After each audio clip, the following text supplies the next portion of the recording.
To order under Senate Bill 361. We're meeting remotely.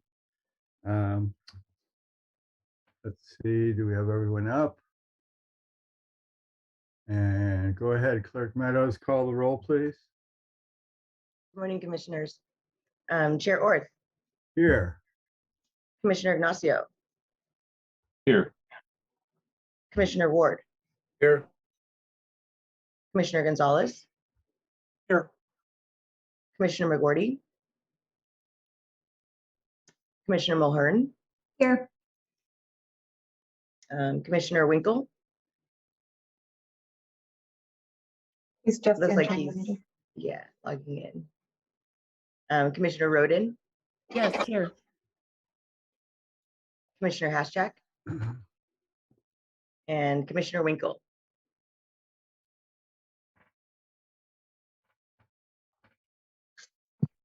I'm here. Thank you.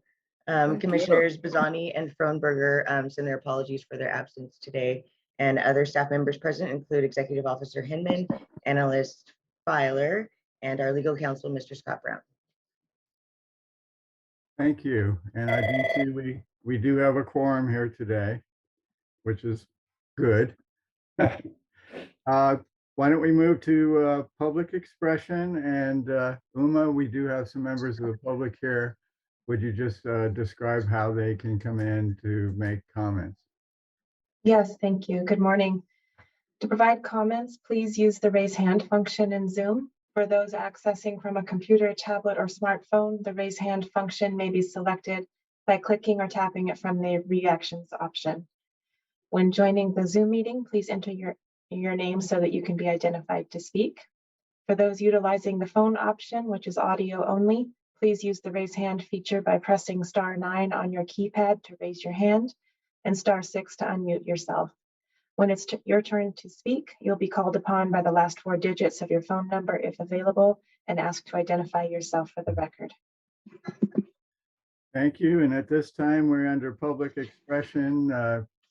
Speakers have up to 3 minutes, and please speak to anything not on today's agenda, which is pretty slight, so there's a lot of things you can talk about.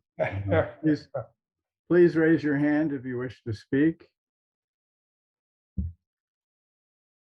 And I'm going to wait the 20 seconds. I believe there's a lag.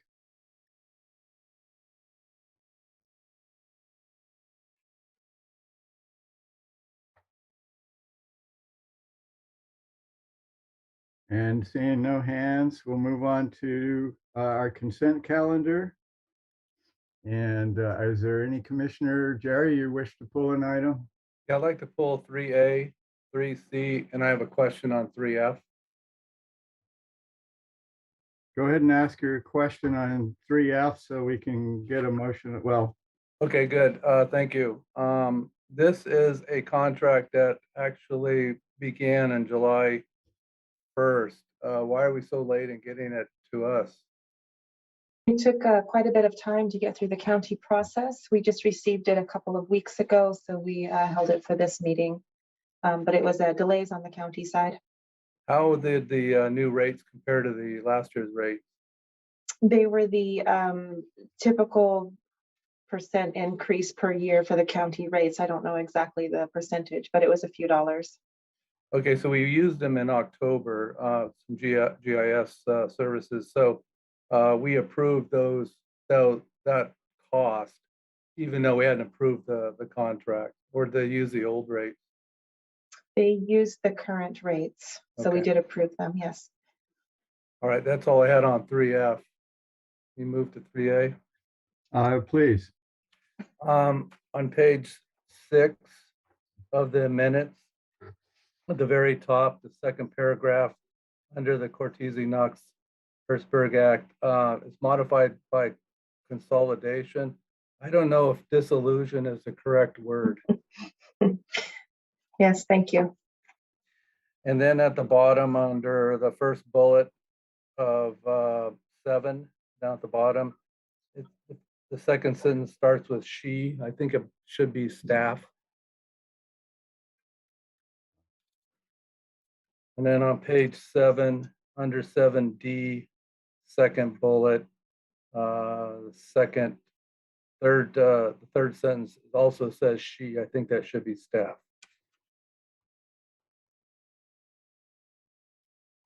That's all I had for that. Okay, so move on to 3C. Okay, 3C, this is something that Uma and I have talked about. The city of Ukiah sent us a late charge of $97 because of our November 1st meeting. We didn't receive the full invoice amount. So when we did approve it, it was 30 days late or so many days late. So they charged us a $97 fee. We talked about maybe having the treasurer approve any after meeting billings so that we won't incur late charges. And I recommended maybe a dollar amount, maybe of $1,000. Do you want to add to it, Uma? Thank you. Yes, I did look into our policies, and we do have a policy on approving charges in between our meetings with approval from the chair. So I would suggest that I work with the treasurer and the chair to get those invoices paid in between meetings, and then we ratify it at the next commission meeting. Does that seem reasonable to the rest? It seems reasonable to me. A report to chair and approval by the treasurer, I think, would be the appropriate form. And then ratification by the commission as allowed by our policy. Okay, thank you. That's all I had. Okay, with that, any comments by other commissioners? Sure. Yes, Scott. I move that we approve the consent calendar as amended. Motion on the floor. Go ahead, Jerry. I second. Motion made and seconded. Any discussion? Any public discussion? Any commissioners? Any further discussion? Then Clerk Meadows, go ahead and call the roll. Okay, Commissioner Gonzalez, Yes. Commissioner Ignacio, Yes. Commissioner Mulhern, Yes. Commissioner Ward, Yes. Chair Orr. Yes, thank you. Thank you. The motion passes unanimously. And that moves us to the public hearing items, which we have none. Workshop items, of which we have none. Matters for discussion and possible action. We have a report on commissioner terms. Uma, would you take it from here? Thank you, Chair Worth. Every year, towards the end of the year, we give an update on the commissioner terms and the status. And at the end of this year, we have 2 terms expiring. We have the regular city member, Commissioner Gonzalez, and alternate city member, Commissioner Roden, who was completing the end of Commissioner Lee's term. So those both expire at the end of this year. This starts on page 38 of your agenda packet, and there is a table that indicates the end terms for the remaining commissioners. And this is an informational only. We did send a notice or a memo to the City Select Committee, who will be making those selections. They don't typically meet until sometime in January. So we do, the CKH or Cortese-Knox-Hertzberg Act does allow for commissioners to serve until the appointment and qualification of a successor is made. Thank you, Uma. Any discussion by commissioners? Any public discussion? Thank you for that report, and I'm sure the City Select Committee will act this by January, correct? Is that January usually? Sometime in January, yes. Okay, So I would expect that the commissioners who are seated today will participate in the January 3rd meeting. right, thank you. 6B, we'll move on to process for the executive officer contractor annual evaluation.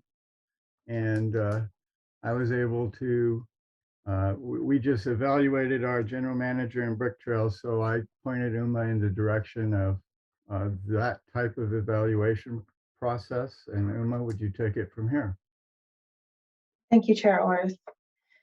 So I am contract staff. As a reminder, my firm, Hinman and Associates Consulting, holds the contract for executive officer services, and that includes our analyst, Larkin Filer, and our clerk, Kristen Meadows. Each year we do an annual evaluation. The commission evaluates our staffing and services we provide. We did not do an annual evaluation last year, so the last one was done in 2019. The process is that we will send out an evaluation form to all of the commissioners, and then we ask that the commissioners fill those out and return them to both myself and Chair Orth by December 20th.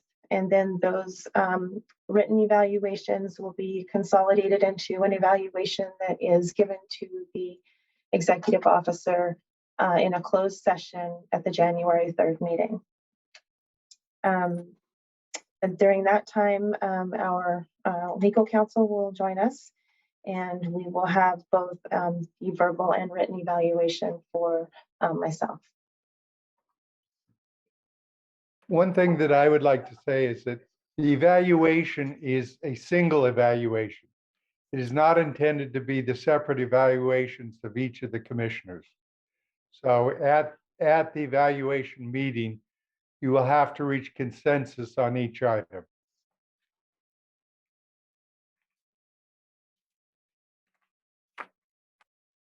Sorry, muted myself. Thank you. And questions from commissioners?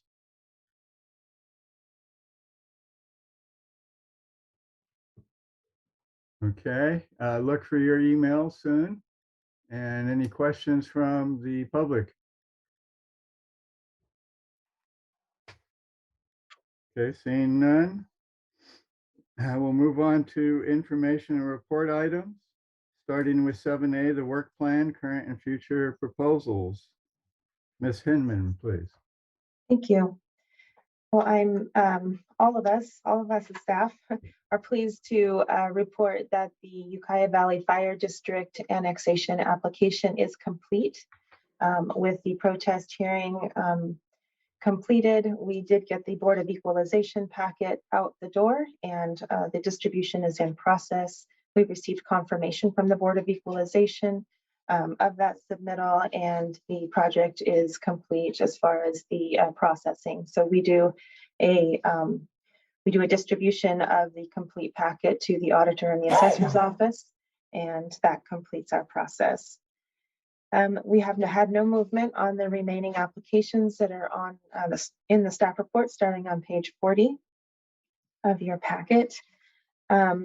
We don't have anything to add to our future proposals either at this time, except for the Millview County Water District.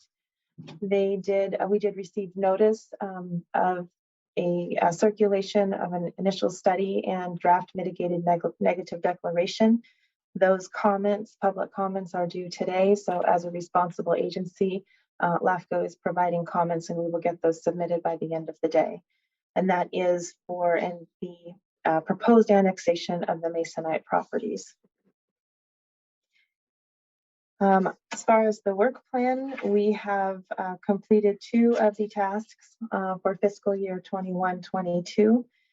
We are continuing to work on the County Service Area 3, and we have had an initial meeting with the county deputy county counsel. We're working through both the municipal service review and also discussing with them the activation of latent powers to provide services that they are interested in pursuing. We are still working to get traction on the City of Ukiah and the Ukiah Valley Sanitation District sphere update. And we have a report a brief report on the work ad hoc committee later on the agenda, but we did meet and were able to discuss initially, at least, the scope of work and how to move things forward a little bit. And that's all I have for this item. There's 2 attachments to the staff report, attachment 1 and 2, that kind of give a brief summary of where we are with those work tasks. I turn it over to the commissioners. Commissioner Ward, go ahead. Yeah, thank you, Chair Worth.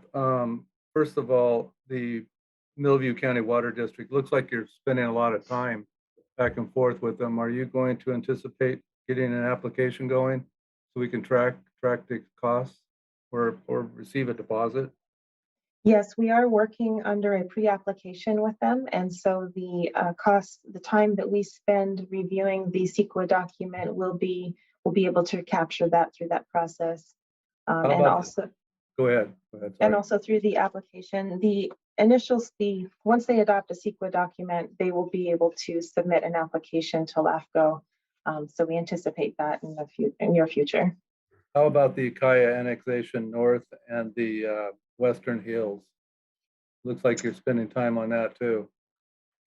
We did submit comments on the CEQA document for the Western Hills project, and once we receive an application on that, we should be able to recapture the time spent on that CEQA review as well. Yeah. And the others we have pre-applications on, so we can bill that time. All right, and then the city MSR, we originally, it's been 2 years now that LACO got involved in that. LACO is going to do the MSR. Has it been that long? A year and a half? It's been a little over a year now that we went out to RFP for that municipal service review, and that was in talks with Plan West. We do not have a contract. We tried to develop an agreement with the city for funding, and it has been delayed for various reasons. So we have initiated, we started working with the work plan ad hoc committee and we are still meeting with city staff as well to determine the next steps on how best to proceed with that sphere update. Okay, could you give us an overview of where you think we are with the Ukiah Valley Sanitation District on their SOI? I don't believe there even is one that exists. Yes, we've had questions about that, and as staff dug into what the current sphere is for the Ukiah Valley Sanitation District, it's a very unclear record. It has been brought to the commission. It was brought to the commission in the 90s sometime, requesting clarification of what that sphere is. I believe it was brought again early in the 2000s. And the record and the meeting minutes are not clear on what that sphere is for the Ukiah Valley Sanitation District.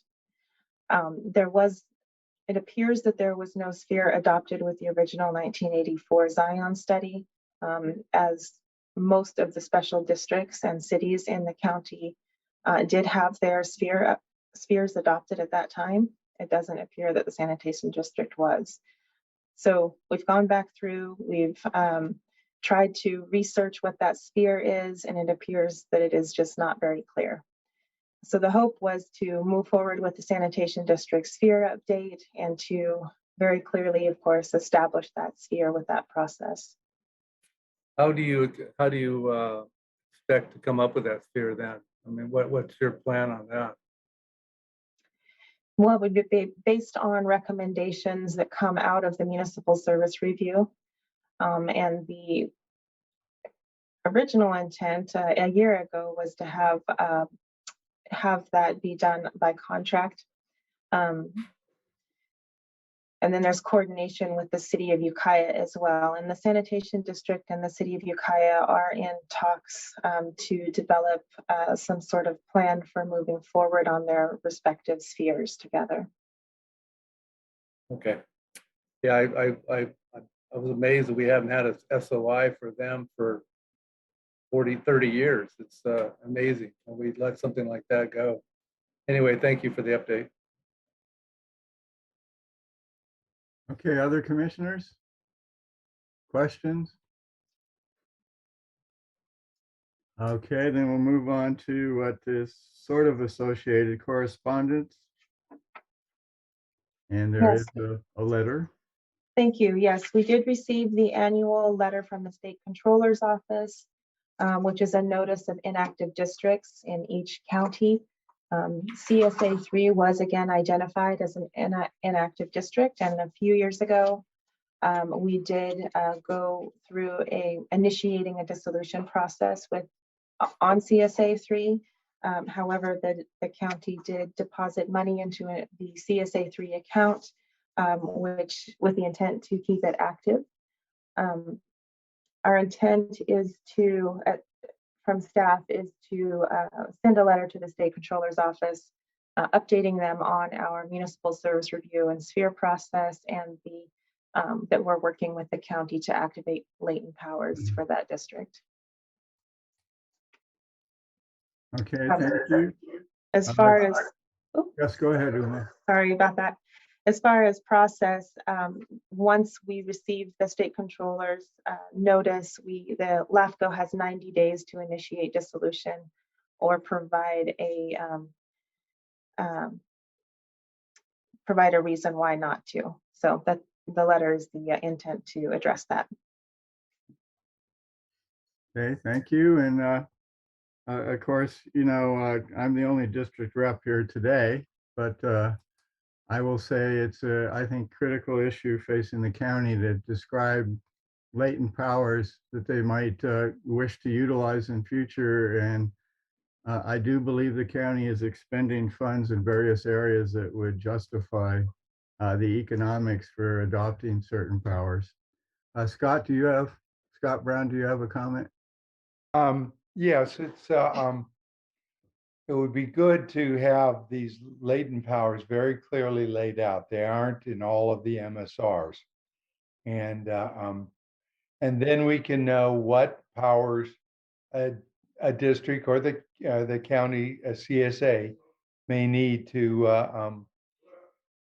in order to provide a particular service. Okay, and Uma, I believe there's a draft in circulation, or you for preparing the draft CSA 3 that you've sent off to the county for comment. Is that correct? We have a very rough draft of the administrative draft in-house. We have not yet finished going through that and sent that to the county for review yet, but we have been meeting with Deputy County Counsel, and we will be meeting with them again after their next meeting, probably in a couple of weeks. All right, thank you. Questions, Mari? Yes, just a question for EO Hinman to give me just a 2-minute background on CSA 3 and you know, why those CSAs you know, exist and why ours hasn't been used or the county's hasn't been used. I'm just don't know much about it. Sure. I might have to ask our analyst filer to help in a moment, but basically CSA 3 was established by the county initially in the city of Point Arena area to provide ambulance service down there. It was later used as a funding mechanism for the Sunel Valley Fire District. And if it was, I'm not sure if it was actually used for that purpose or had been intended for that purpose, but it didn't last very long and it hasn't really been used since then. So it was expanded sometime, I don't know the years, but it was expanded sometime to include the whole county minus the cities, with the exception of the city of Point Arena. And so it is a county-wide CSA at this point, minus the cities of Willits, Ukiah, and Fort Bragg. It has not been used for quite some time. 2 years ago, I think they put $15,000 into the budget to keep it from being dissolved through the SCO's list. And there has been talk, and I'm sure Chair Orth can do a better job describing this than I can, but over the last year and a half or so, there's been quite a bit of talk in using CSA 3 as a funding mechanism for fire and emergency services in specific areas and for secondary access out of the brook trails on the Sherwood Road area.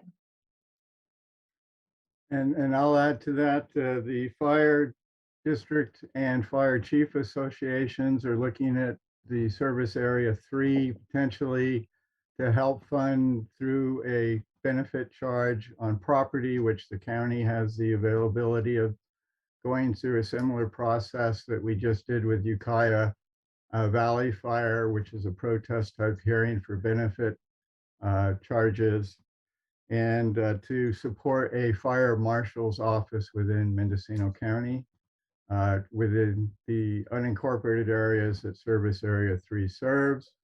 You'll find that service areas are utilized in other counties for infrastructure funding projects to help water or sewer districts or fire districts. Sonoma County is our closest county that utilizes these service areas fairly extensively for those purposes.